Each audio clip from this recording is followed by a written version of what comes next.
बिस्मिल्लाहिर्रहमानिर्रहीम। अस्सलाम वालेकुम टू एवरीवन। कैसे हैं सब लोग? ठीक हैं? देखिए बेटा, जैसा कि आप जानते हैं कि हमने क्लास 9 फिजिक्स उसकी न्यू बुक जो है स्टार्ट की हुई है। उसके चैप्टर नंबर 1 है और लेक्चर नंबर 9 है। और आज हम जो टॉपिक है हमारा वो है स्क्रू गेज, यानी माइक्रोमीटर स्क्रू गेज। ये क्या होता है? देखिए, ये भी एक, इससे पहले हमने वर्नियर कैलिपर्स की बात की थी, उससे पहले मीटर रूल की बात की थी। ये सारे इंस्ट्रूमेंट हैं जिससे हम लोग लेंथ को मेजर कर सकते हैं। तो देखिए जी, स्क्रू गेज जो है इसकी डेफिनेशन क्या होगी, पहले हम देखते हैं इसकी डेफिनेशन। स्क्रू गेज क्या है? The instrument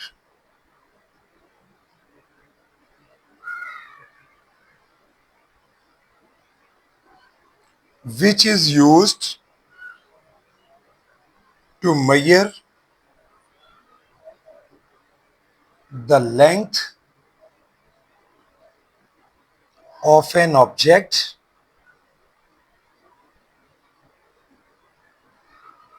up to 1/100th millimeter is called screw gauge. देखें जी, स्क्रू गेज पे की मदद से हम लोग जो है माइक्रोमीटर स्क्रू गेज, ये देखिए मैंने आपके लिए इसको यहाँ बनाया है। माइक्रोमीटर जो स्क्रू गेज है उसकी मदद से हम लोग जो है 1/100th मिलीमीटर, इसका क्या मतलब है कि हम लोग जो है 1/100 मिलीमीटर का मतलब है कि 0.01 मिलीमीटर, यानी इतनी, यहां तक हम लोग जो है 0.01 मिलीमीटर तक हम लोग जो है वो किसी भी ऑब्जेक्ट की जो है वो लेंथ, ठीक है, फाइंड आउट कर सकते हैं, उसका डायमीटर फाइंड आउट कर सकते हैं, उसकी विड्थ फाइंड आउट कर सकते हैं। कहाँ? 0.01 मिलीमीटर। अब अगली बात ये करेंगे कि ये देखें बेटा, मैं आपके लिए ये लेके आया हूँ, ये वो माइक्रोमीटर स्क्रू गेज है। इसके बाद हम जरा इसके बारे में देखेंगे कि इसकी कंस्ट्रक्शन क्या है, कि किन किन चीज़ों से मिलकर बना है। देखिए, उस पर अगर हम बात करें तो ये देखें, मैंने इसको घुमाया है तो ये देखें, आप देख रहे हैं कि इसका कुछ पार्ट यहाँ पर फिक्स है। ये छोटा सा पार्ट, इसको एनविल कहते हैं। इस पार्ट को क्या बोलते हैं? एनविल, ठीक है। और उसके बाद जो पार्ट इसका घूम रहा है, ये देखिए, ये वाला पार्ट, ये जो घूम रहा है, ठीक है, इसको क्या बोलते हैं? इसको बोलते हैं स्पिंडल। अब जिसकी मदद से घूम रहा है, ये जिसकी मदद से मैं इसको घुमा रहा हूं, ये वाला पार्ट, ये देखिए, जिसकी मदद से घुमा, इसको थिम्बल बोलते हैं। इसको क्या बोलते हैं? थिम्बल। और उसके बाद ये थिम्बल, और ये मैंने आपको बताया कि स्पिंडल, और ये जो है दरमियान में, यहाँ पर आपको नजर आ रहा है स्केल जो है बना हुआ, और एक हॉरिजेंटल लाइन लगी हुई है। ये पार्ट इसका स्लीव कहलाता है। इसको क्या बोलते हैं? स्लीव। और ये लास्ट वाला पार्ट जो स्क्रू की शक्ल में नजर आ रहा है, इसको रैचिट कहते हैं। इसको क्या बोलते हैं? रैचिट। ये बेटा इसकी कंस्ट्रक्शन है सारी। अब होगा क्या इनका, देखिए फंक्शन क्या होता है, काम क्या होता है, अभी हम फाइंड आउट कर सकते हैं इससे। मतलब डायमीटर, ये मेरे पास डिफरेंट चीजें पड़ी हुई हैं, मार्कर है, पेंसिल है, ये एक स्क्रू है, इनमें से किसी भी चीज का हम डायमीटर निकाल सकते हैं। तो मैं बताने ये लगा अब आपको कि ये जो एनविल है, ये जरा देखिएगा, एनविल और ये स्पिंडल, हम लोग थिम्बल की मदद से इसको घुमा के, तो कोई भी चीज, सपोज मैंने ये यहाँ पे देखिए एक स्क्रू है, उसको मैंने रखा है, और स्क्रू का डायमीटर फाइंड आउट करने के लिए मैं क्या कर रहा हूँ, मैंने थिम्बल की मदद से उसको घुमाया है। वो एनविल और स्पिंडल के दरमियान, एनविल और स्पिंडल जो है वो इसको ग्रिप करेंगे, पकड़ेंगे। उसके बाद जब ये ग्रिप हो जाएगी तो हम लोग यहाँ से इसको लॉक कर देते हैं, इस पॉइंट से, रैचिट से। ये इसका फंक्शन है कि हमने इसको क्या कर दिया, लॉक कर दिया। उसके बाद अगला काम क्या करते हैं, फिर हम लोग इसकी मेजरमेंट को फाइंड आउट करते हैं। अभी हम करेंगे, मैं सिर्फ बता रहा हूं कि इन सारी चीजों का फंक्शन क्या है। तो अब जरा हम चलते हैं आगे कि नेक्स्ट हमने क्या करना है। सबसे पहली चीज जो बेटा होती है वो होता है, हमें अपना जो भी इंस्ट्रूमेंट है हमारे पास, जैसे मैंने आपको वर्नियर कैलिपर्स के बारे में बताया था, मीटर रूल के बारे में बताया था। सबसे पहले हम उसका देखते हैं क्या इसमें कोई ज़ीरो एरर तो नहीं है। तो हम चेक करेंगे हमारे पास जो इस वक्त माइक्रोमीटर स्क्रू गेज है, इसका ज़ीरो एरर कैसे चेक करेंगे। तो देखें भाई, ज़ीरो एरर चेक करने के लिए हमने क्या करना होता है कि यही जो स्पिंडल है, स्पिंडल की मदद से हम इसको घुमाएंगे और घुमाकर जहां पर ये आपका जो स्पिंडल है और एनविल है, दोनों एक दूसरे के साथ फिक्स हो जाते हैं। देखिए अब मूवमेंट नहीं हो रही, बिल्कुल फिक्स हो गए हैं, बंद हो गया है। ठीक है, इसका जा अब क्या करना है, अब आपने चेक करना है कि ये जो हमारे पास ये आपको जो सर्कुलर स्केल नजर आ रही है थिम्बल के ऊपर, जिसपे जीरो, अगर आपको नजर नहीं आ रही मैं थोड़ा क्लोज करता हूँ, ये देखें 0, 50, ये देखिए 0, 5, 10, 15, 20, ये सारे ये 50 तक, ये कहाँ तक होता है। अब ये भी आपको मैं बता दूं कि बाज जो है उनकी उनका जो है ये जो सर्कुलर स्केल है वो 50 मिलीमीटर तक होती है। जिनकी 50 डिवीजन्स होंगी, सादा लफ्जों में ये 50 डिवीजन्स होंगी, तो उनमें ये जो आपको यहाँ पर, मैं अगर इसको जीरो से घुमाऊं, ये जरा देखिएगा, ये मेरे पास जीरो है, मैं जीरो से इसको घुमा रहा हूँ, जीरो से घुमाकर ये जो लाइन हॉरिजॉन्टल लाइन है इसके गिर्द घुमाते हुए दोबारा जीरो जब यहाँ आता है तो बेटा ये इसकी पिच कहलाती है। ये बिल्कुल इसके ऊपर, तो ये जो इसकी पिच होती है वो वो कितनी होती है, वो 0.5 मिलीमीटर होती है। पिच कितनी होती है, 0.5 मिलीमीटर। लेकिन कौन से वाले स्क्रू गेज की होगी, जिसकी सर्कुलर स्केल पर जो डिवीजन्स हैं, यानी नंबर ऑफ डिवीजन उसमें कितनी होंगी, ये जरा समझने बाद, सारे एक जैसे नहीं होते स्क्रू गेज, जिनकी नंबर ऑफ डिवीजन 50 होती है उसकी पिच 0.5 होगी। और अगर किसी स्क्रू गेज की जो यहाँ पर नंबर ऑफ डिवीजन अगर 50 की बजाय 100 हो, तो उसकी बेटा याद रखिएगा कि उसकी पिच हमेशा 1 मिलीमीटर होती है। ठीक है, अभी जो मेरे पास है वो ये वाला है 0.5 और इस पे 50 डिवीजन है। आमतौर पर लेबोरेटरी में जो आप भी देखेंगे वो इसी टाइप का ही होगा, लेकिन जरूरी नहीं है कि कुछ स्क्रू गेज हैं कि जिनकी नंबर ऑफ डिवीजन कितनी होती है 100, और उनकी पिच कितनी होगी फिर 1 मिलीमीटर। पिच मैंने आपको समझाई कि पिच कैसे निकालते हैं, कि हम लोग जो है इस सर्कुलर स्केल का जो जीरो है इसको बिल्कुल हॉरिजेंटल के ऊपर जब ये होता है जीरो, हॉरिजेंटल लाइन के ऊपर ये जीरो की लाइन होती है, तो इसको फिर घुमाया जाता है। ये देखिए, इसको पूरा सर्कल, पूरा एक चक्कर घुमाना है आपने 50 तक, और दोबारा जीरो लाएंगे तो उस वक्त ये इसकी जो यहाँ से ये कितना 0.5 मिलीमीटर ये यहाँ से मूव करता है। तो जो 0.5 ये मूव करता है किस पर, मेन स्केल के ऊपर, तो वो इसकी पिच होती है।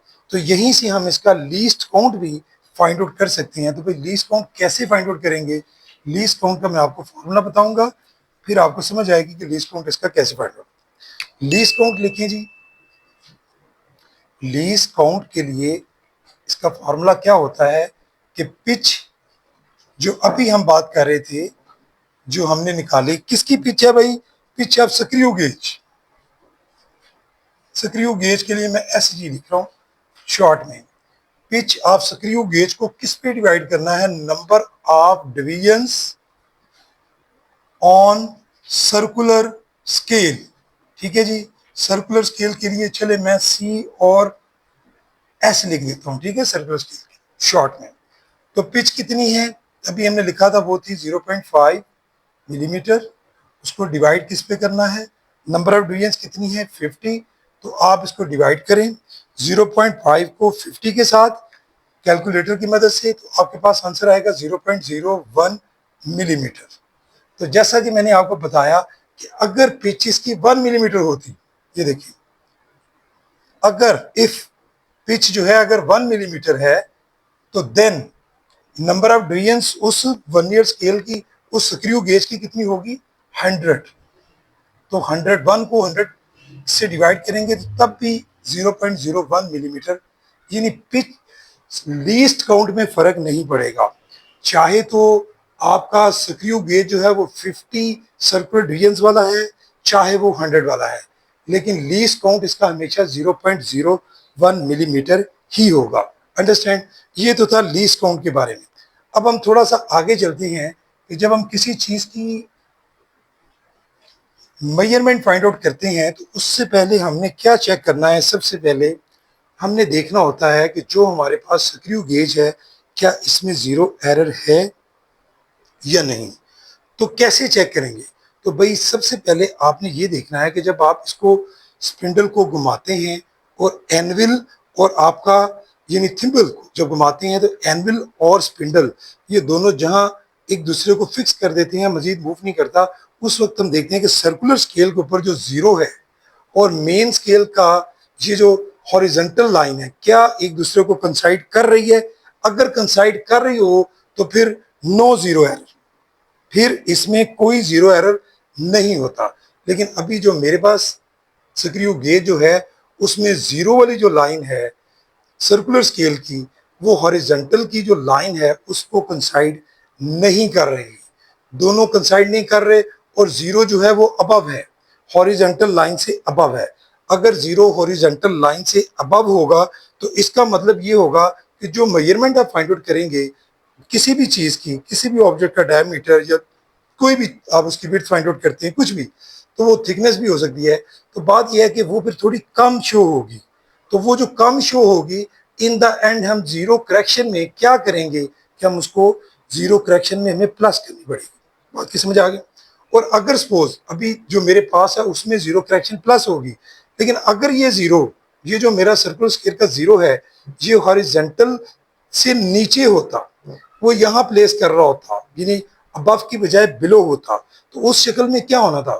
उस शक्ल में जो हमने लेंथ फाइंड आउट करनी थी वो लेंथ जो एक्चुअल लेंथ थी उससे ज्यादा शो होनी थी। उस शक्ल में जब हम जीरो एरर फाइंड आउट करते तो हमें क्या करना था जीरो करेक्शन में कि वही जीरो एरर हमने उसमें से उतना उसकी एक्चुअल लेंथ में से माइनस करना था।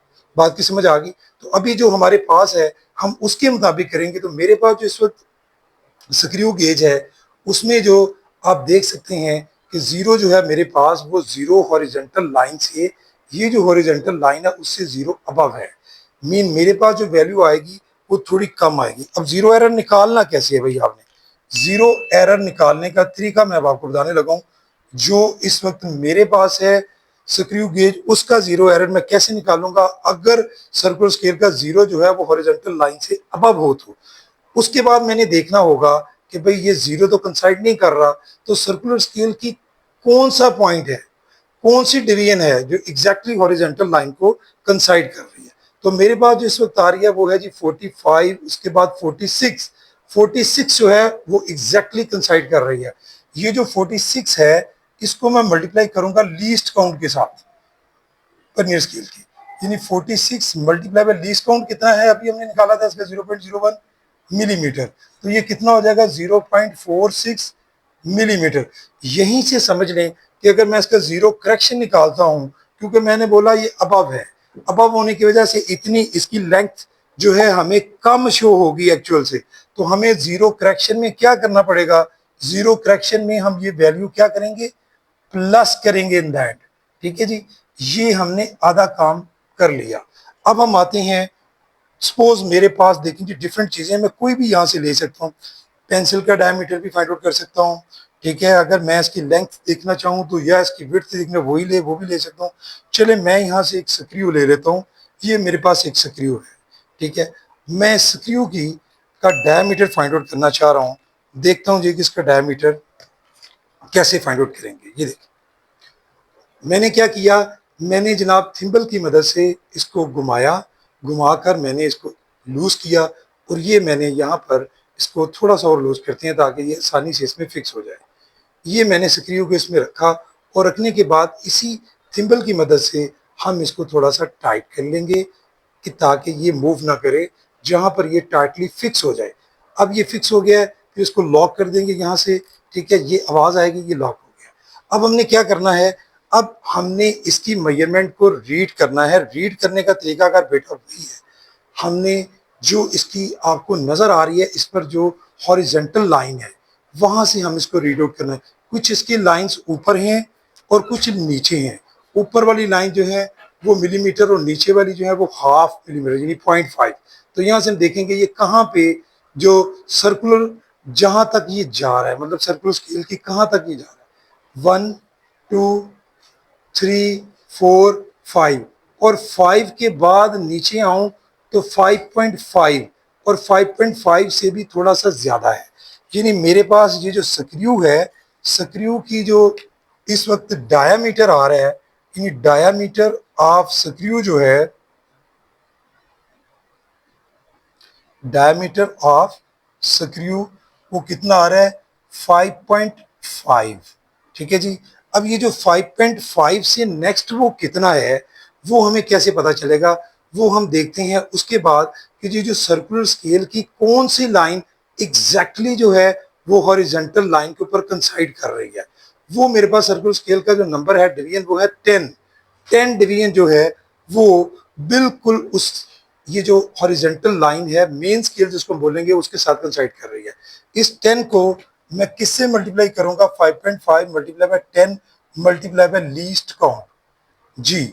तो ये जो है 5.5 के साथ लिख लीजिए, चलो मिलीमीटर भी, तो 5.5 और मिलीमीटर प्लस जो है 10 मल्टीप्लाई बाय लीस्ट काउंट, यानी लीस्ट काउंट कितना होता है उसका 0.01 मिलीमीटर।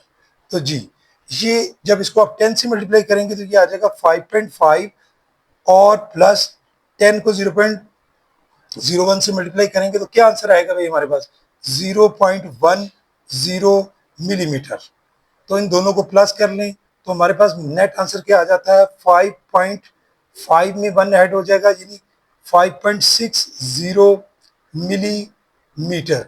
ये डायमीटर आ रहा है जी स्क्रू का। लेकिन शुरू में मैंने आपको बात बताई थी कि हमने इसमें चेक किया था कि क्या इसमें जीरो एरर है या नहीं।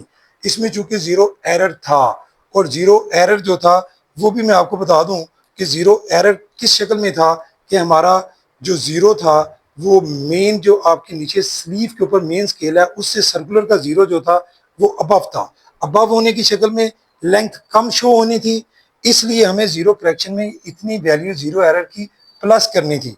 तो अब हम क्या करेंगे, इस जीरो करेक्शन को हम इसमें प्लस करेंगे तो फिर हमारे पास एक्चुअल डायमीटर आ जाएगा। ठीक है, इसकी जो actual diameter value, diameter screw की वैल्यू क्या होगी कि 5.60, उसमें प्लस करेंगे 0.46 मिलीमीटर। तो फिर देखिए जी हमारे पास क्या आंसर आता है, 606 हो गया, 4 और 6 कितना हो गया 10, 0 और 5 ऐड हो जाएगा 6.06 मिलीमीटर। ये बेटा तरीकाकार होता है किसी भी माइक्रोमीटर स्क्रू गेज से डायामीटर फाइंड आउट करने का। इसी तरह से हम थिकनेस भी निकाल सकते हैं, लेंथ भी निकाल सकते हैं, दूसरी चीजें भी हम लोग फाइंड आउट कर सकते हैं। लेकिन थोड़ा सा रैप अप कर रहा हूं अब मैं सारे को। हमने क्या किया, क्या समझा आज कि माइक्रोमीटर स्क्रू गेज सबसे पहले हमने देखा, उसको डिफाइन किया कि वो क्या है। यानी उसमें हमने देखा कि हम जो उस पर मिनिमम कम से कम जो किस रेंज में हम लोग फाइंड आउट कर सकते हैं वैल्यू, वो थी हमारी 1/100 मिलीमीटर, यानी 0.01 मिलीमीटर की शक्ल में। उसके बाद फिर हमने इसकी कंस्ट्रक्शन के बारे में भी बात की, इसकी दो मेन स्केल थी उस पर भी बात की कि एक सर्कुलर स्केल है और एक स्लीव के ऊपर मेन स्केल है। ठीक है, दूसरा हमने देखा कि इसके पार्ट्स में कंस्ट्रक्शन में इसको हमने नाम क्या रखा, देखें जी ये जो है ये फिक्स पार्ट एनविल है, जो मूव करता है पार्ट वो स्पिंडल है, जिसकी मदद से सर्कुलर, ये देखें जिसकी मदद से मूव कर रहा है वो थिम्बल है। ठीक है, और ये जो पॉइंट है ये रैचिट है। ठीक है, जो उसको लॉक कर सकता है, और जिसके ऊपर मेन स्केल है उस पार्ट को स्लीव कहते हैं। फिर हमने आगे चले, इस पर हमने देखा कि जीरो एरर जो है वो कैसे चेक करते हैं, वो भी मैंने आपको बताया। ठीक है, जीरो एरर को समझा। अगर जीरो एरर नहीं है तो वो क्या सूरत होती है कि जब दोनों स्केल यानी सर्कुलर स्केल का जीरो और जो जो हमारे स्लीव के ऊपर मेन स्केल की जो मेन रीडिंग है हॉरिजेंटल लाइन जो है वो दोनों कंसाइड करती है, ऐसा कम चांसेस होते हैं। तो हमारा भी कंसाइड नहीं किया था, अगर कंसाइड करता तो जीरो एरर नहीं था। कंसाइड ना करने की शक्ल में हमने क्या देखना होता है कि जो सर्कुलर स्केल का जीरो है वो हॉरिजेंटल जो लाइन है उससे अबव है या बिलो है। अगर अबव होता है तो जीरो एरर हम इस तरह से फाइंड आउट कर लेते हैं कि कौन सी वैल्यू सर्कुलर स्केल की एग्जैक्टली कंसाइड कर रही है, हमारी 46 कर रही थी, लीस्ट काउंट से मल्टीप्लाई करते हैं उसको तो हमारे पास जीरो एरर आ जाता है। उस जीरो एरर को हम अबव होने की शक्ल में जीरो करेक्शन में प्लस करते हैं। जो भी हमारे पास उसका डायमीटर निकाल रहे हैं, लेंथ निकाल रहे हैं, विड्थ निकाल रहे हैं, कुछ भी निकाल रहे हैं, उसको प्लस कीजिए। अगर ये बिलो होता तो यहाँ नहीं था हमारा, हमारा अबव था इसलिए हमने प्लस किया। अगर ये बिलो होता तो वैसे तो जीरो एरर वैसे ही निकालते, जैसे ऊपर मैंने बताया कि कौन सी सर्कुलर स्केल का जो डिवीजन है वो कंसाइड कर रही है, उसी तरह से हम लोग उसको मल्टीप्लाई करके निकालते। लेकिन in the end zero correction जो था वो हमारी जो एक्चुअल डायमीटर या लेंथ कुछ भी आनी थी उसमें से उसको क्या करना था, माइनस करना था। फिर जिस चीज का निकालना है हमने जो भी हमने स्क्रू लिया था, तो स्क्रू को हमने इसके अंदर एनविल और स्पिंडल इन दोनों के दरमियान में हमने उसको फिक्स किया था। फिक्स करने के बाद हमने इसको जो है वो लॉक करने के बाद हमने उसकी रीडिंग जो है वो नोट कर ली, यहाँ से देख ली, वो लिखी। ठीक है, लिखने का तरीकाकार भी मैंने आपको बता दिया कि ये जो रीडिंग होती है यहाँ से 1 ऊपर वाले सारे जो है वो मिलीमीटर काउंट करेंगे, नीचे वाले जो छोटी लाइंस हैं वो 0.5 मिलीमीटर की शक्ल में काउंट होती है। तो वो हमारे पास 5.5 आई थी। ठीक है, लेकिन उससे थोड़ी जीरो चूंकि एग्जैक्टली नहीं उस पर था, तो हमने फिर उसका देखा कि कौन सा पॉइंट जो है वो कंसाइड कर रहा है। वो 10 कर रहा था, लीस्ट काउंट से मल्टीप्लाई किया। ठीक है, वो सारा काम हमने करके तो हमने डायमीटर निकाल लिया स्क्रू का। In the end zero error की शक्ल में हमने उसको जीरो करेक्शन में प्लस किया, क्योंकि अबव था। अगर वो, मैं फिर कह रहा हूँ, अगर वो बिलो होता तो फिर हम यही इसमें से माइनस करते। तो बेटा ये तरीकाकार है हमारे पास। ओवरऑल इस तरह से हम लोग चीज़ों की जो है, इससे छोटी छोटी चीज़ों की लेंथ, विड्थ वगैरह, डायमीटर जो है वो फाइंड आउट कर सकते हैं। तो यकीनन ये बुक के पेज नंबर मैं आपको बता देता हूँ। ठीक है, आप लोग बुक के पेज नंबर 14 से लेकर जो 16 पेज है उस यकीनन आपने आज कुछ समझा होगा, उसको प्रैक्टिस कीजिएगा। ठीक है, उसको एक दफ़ा रीड कीजिएगा, अपने हाथों से करने की कोशिश कीजिएगा, इंशाल्लाह बेहतर कर सकेंगे। Thank you very much. अस्सलाम वालेकुम।